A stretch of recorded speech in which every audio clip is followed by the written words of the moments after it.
Head on over to G2A and enter Kami's Crystal Cave to get some sweet deals on crystals and more. Remember to click on the lowest price and use the promo code KAMIVS to get the best deal. G2A.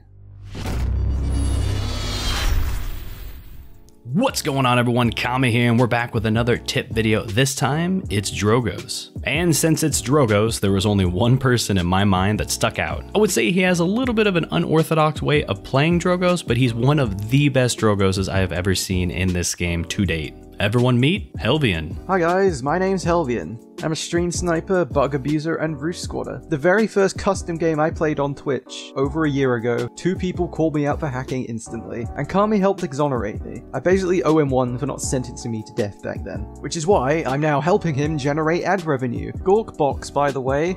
I got you, boo. Let's jump straight into some spicy DROGOZ basic tips. What do you got for us? The first, most important tip is the fire spit salvo that everybody loves, or the fair and balanced as I like to call it. This is where you have your salvo ready, spit at a target, and salvo into it. Most people fire directly into the spit, which causes you to lose 1 rocket, and that can cost you kills on targets with about 2200 health. The key is to spit slightly off target, then salvo directly at the enemy. This way, you get all 6 rockets to detonate, raising your damage to up to 2500.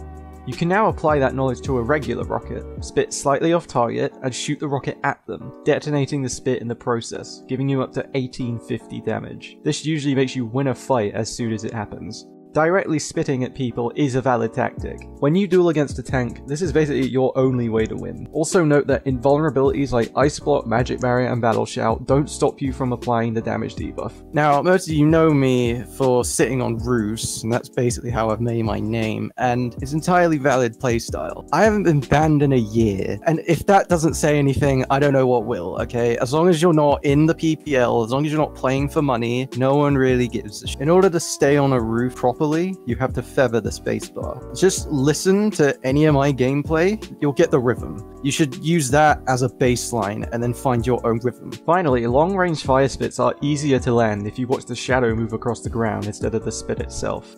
Everyone's writing this down, right? Let's move on to talents.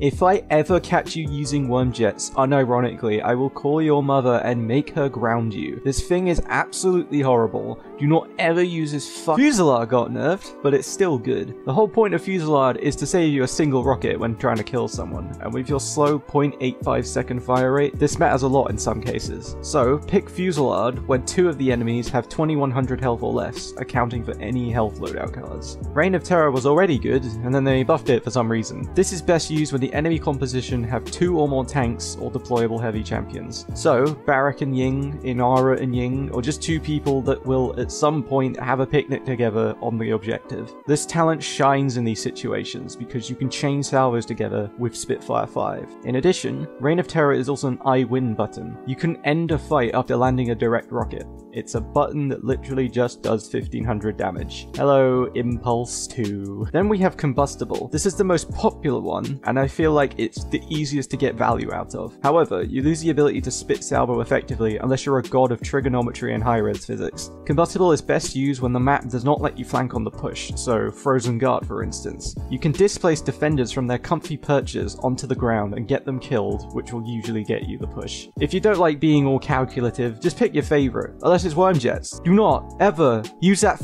My mother actually mains worm jets DROGOZ, so let's hit the loadouts. First of all, Propel is absolutely mandatory. If you aren't using Propel at least level 4, you are breaking the terms of service. Go read them. Propel is so important because DROGOZ is a big fat cube that needs a source of bursty agility. After Propel is in all 5 of your loadouts, you want to put Thrill of the Hunt in your deck. I don't believe this is as mandatory as Propel is, but I've been using it since I started playing the game and I can't get used to not having it. This card allows you to thrust in and thrust out of fights, or begin a snowball pentakill as you thrust between kills. So now you can go for a level 5 specialist card. DROGOZ has a lot of good level 5s and a lot of bad level 1s, so you really only care about the first 3 cards. You can choose level 5 Hot Swap or Survival to help you in dueling. You can use level 5 Spitfire to help you with Reign of Terror, and you can use level 5 Masterful to help you with Combustible. You can also use level 5 Follow the Scent to let you buy Wrecker more freely. On to the items. Oh, this is going to be controversial because I think so differently. If there's a KINESSA or a STRIX, you buy Haven. You slap that Haven button instantly with no questions asked. After you buy Haven, don't level it up. There's no point. You only need that 1 point to make you a free shot kill. And more importantly, you can't be one-shot headshot. If there isn't, then consider, is there a bursty healer on their team? Is there a FURIA, a SERIS? You buy Cauterize. Burst healers ruin your ability to surprise and kill people instantly. What if there's no sniper and burst healer? What if there's a TORVALD? Then you buy Wrecker. TORVALD is the only champion I would buy Wrecker for. His shielding is incredible. He can do more shielding than most supports can do healing. The reason why I don't say buy Cauterize immediately if there's a healer like a Damber or a Genos is because you can usually do more damage than they can heal off. You work on bursty damage, and slow healers don't have a good time healing your damage off. And if none of those apply, then just buy whatever you like. I usually buy Master Riding. Some of you prefer buying Nimble, that's fine. I kind of got over it after they nerfed Worm Jets, but whatever, you can buy what you want. After your first item's maxed out, finished, or whatever, just buy Rejuvenate, especially if you've got a Genos helping you out. Alright, basic knowledge down. Now it's time to get super specific. Let's move on to the champion tips. Take it away, Helvian. Now this matchup is one of the fairer ones. You both kill each other in 3 shots, but BK can do it quicker and he doesn't even have to try, so you just give him the fair and balanced. His Poppy Bomb isn't reliable and is too slow to escape a spit salvo, so it's usually your best bet.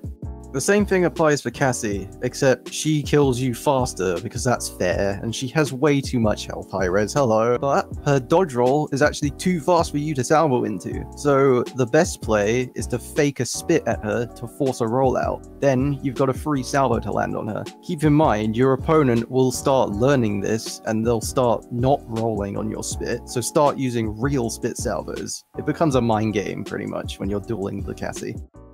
I don't know if you can hear me, because his thrusters are very loud, but usually, just have the high ground. For KINESSA, you both kill each other instantly in the right conditions, so be the first to get in that condition by clever positioning, or just use Master Riding because it's completely silent, and get behind her and give her the fair and balanced. Now here's an interesting thing. If the LIAN is actually really bad at shooting you, consider buying blast shields for her, because for some reason, all of her abilities except her left click are actually blast damage. As for actually fighting her, you're probably gonna lose because she gets so much free damage, and she has better rocket boots than the person who invented them, so you're probably gonna have to get the first hit in for a decent salvo, otherwise you're better off just running away.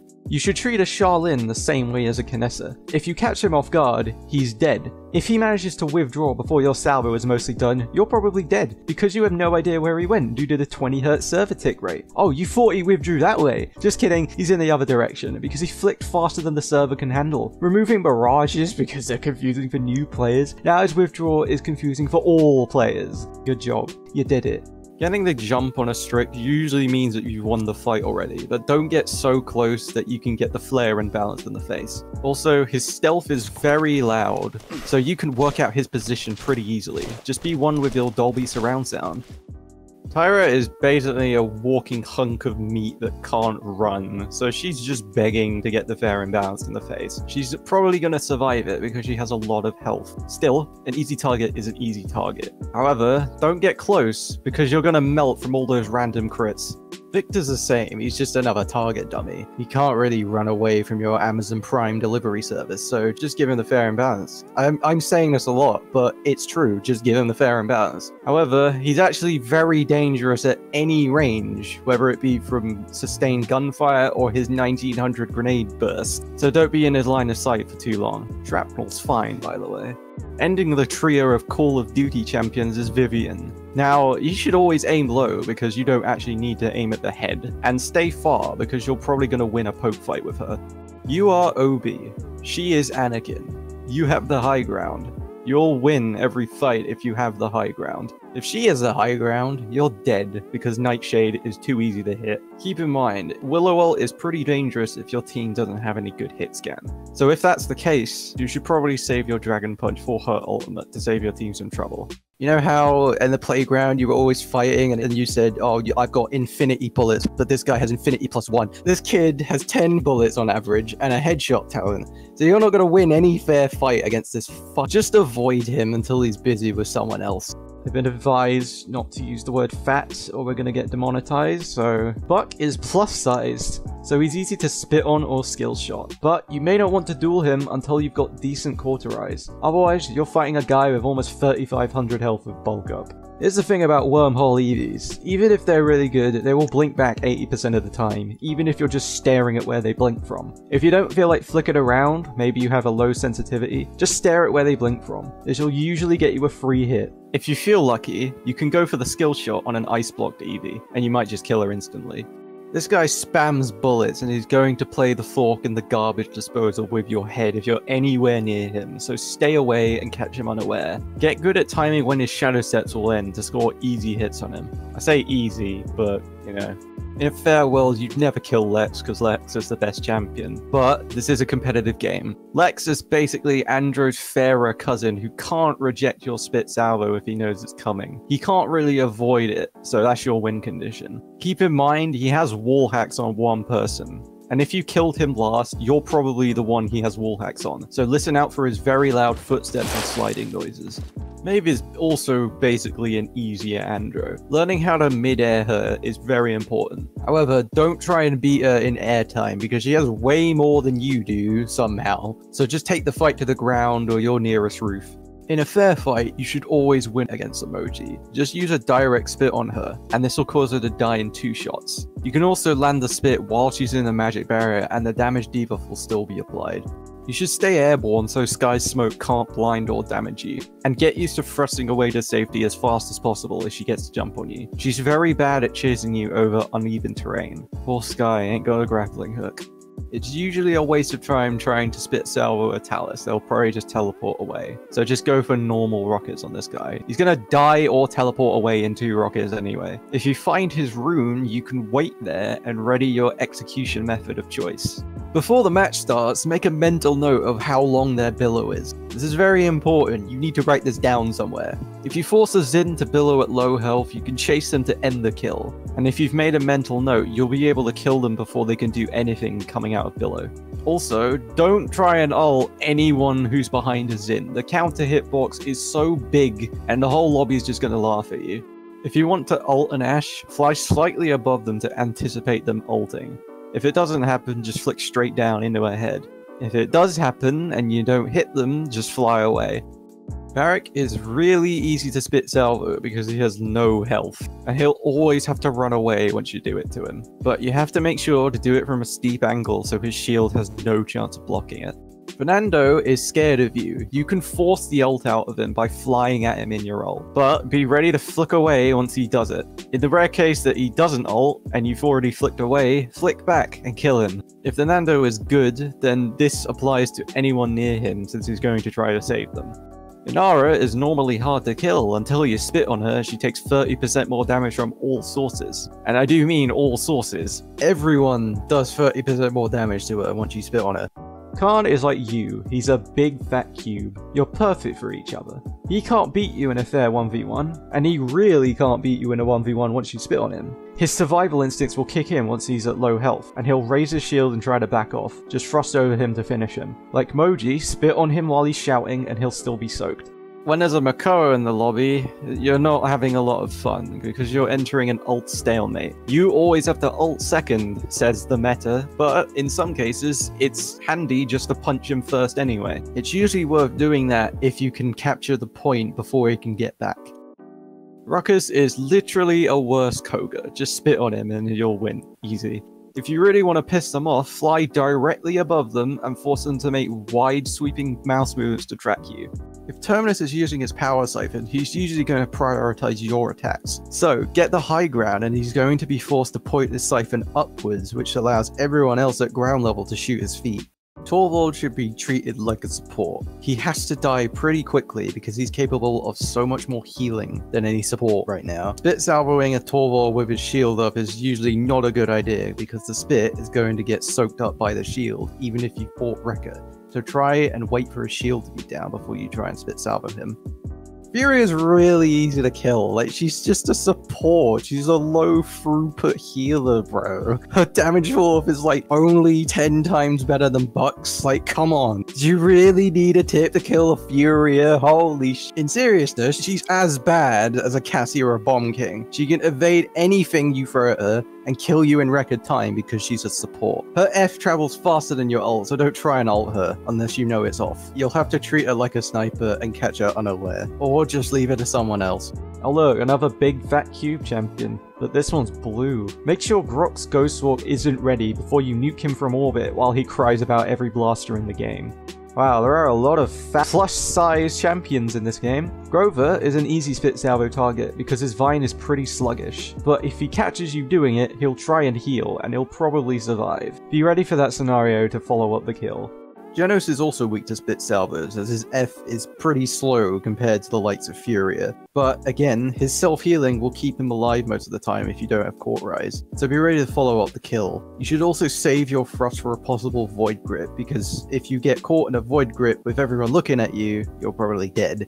Despite having a 9-second cooldown, Sliver is pretty much always ready for a salvo, so don't even try until you've seen or heard it. Nevertheless, since he's a support, you should always win a duel against him, so be aggressive. Pip is just an easier Willow, really. You just kill him, just get the high ground. What else do you want me to say? If the SERIS doesn't have many points into shadow travel cast time, they can be spit salvoed from anywhere and they'll probably just die really easily. Regardless, you should win a duel with her if you stay high and at medium range, since her projectiles are basically made for choke points. If you're punching a Ying for whatever reason, play a mind game. Just before you make contact with the real Ying, flick away to the nearest clone. It works sometimes. It does. I swear, it does. But honestly, don't try punching anyone who's even near a Ying. Just give her the hands. And that wraps everything up. I want to thank Helvian for helping me out with the tips on this video. Man, I don't play this game. Why'd you ask me? Go ask someone else. Told you I bought all my levels. Why are you all listening to me? Sure. Sellout mode time. What do you got for us? I stream on Twitch, but it's all hacked. I make YouTube videos. They're basically just a false flag operation. Like, come on. Really though, you should check them out. And I also want to thank everybody that helped me get these recordings done. Huga, Merc. Is it cool if I call you Merc? Soapfox, Alpha U's, Bappers. Howdy how. Shashipoo, Axes, Raylon. See, I got it right. Arxile, Amelie, and Net Relief. I'm gonna feel terrible if I miss someone. Now I love making these one-tip videos and I like helping out the community. The problem is, unlike Overwatch, there's no customization in these custom games. The recording process of doing all of these tips, along with the editing, takes up an immense amount of time. My initial plan was to get these out every other week, but realistically that might not be possible. I'm not saying I'm completely cutting away the tip videos, but I also want to focus on other guides that not only help you in Paladins, but every other first-person shooter out there, aka Kami Academy. I apologize if this makes anyone a sad panda. I have contacts at Hi-Rez asking them to give me special privileges or maybe a special client to be able to do customization stuff in custom games, like changing champions or giving myself ult charge. I doubt that'll actually be possible, and I'll probably just have to wait like everyone else until they add in more customization in the custom games. Once that happens, I can start busting these out much faster, but for now you're gonna see them slow down a lot, maybe once a month. But keep an eye out for Kami Academy because it's coming back. Speaking of which, I'm gonna go work on one, so I'm out of here. Hope you enjoyed it, and I'll see you next time. Hey, thanks for watching.